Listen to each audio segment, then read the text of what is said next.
seja pessoalmente, seja na reflexão.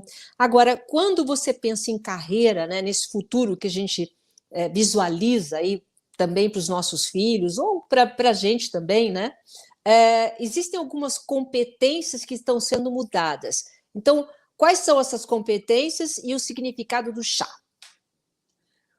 Bom, mais uma vez, muito boa noite, muito obrigada pelo convite. E uma coisa que eu queria comentar, né?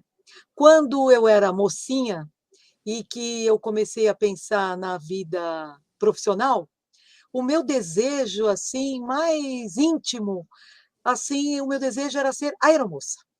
Então eu pensava que se eu fosse aeromoça, eu ia ser feliz, eu ia ser maravilhosa, ia ter uma vida incrível. E a minha mãe queria que eu fosse professora, professora primária. E a minha mãe fez assim uma pressão muito grande.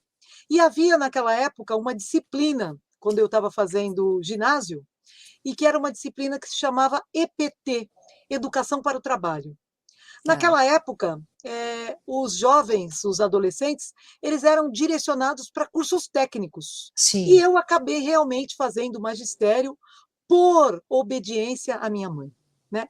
E naquela época, quando eu entrei no magistério, eu fiquei pensando assim que eu gostaria tanto, mas tanto de ser aeromoça, né?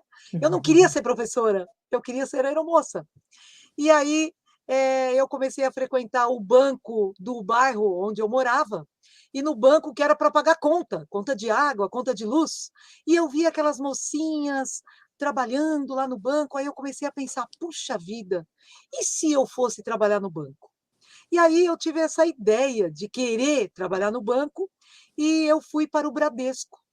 Naquela época, as competências que eu precisava ter eram ser formada no ginásio, Tá. estar estudando no segundo grau, que naquela época era chamado de colegial, e o meu Sim. colegial era técnico magistério, e, mais importante de tudo, ter datilografia, com a Olha, capacidade de conseguir 100 toques por minuto. é verdade. E aí eu fui para fazer o teste no banco, que eu tinha essas competências, eu dominava essas competências, e eu fui no banco para fazer o teste.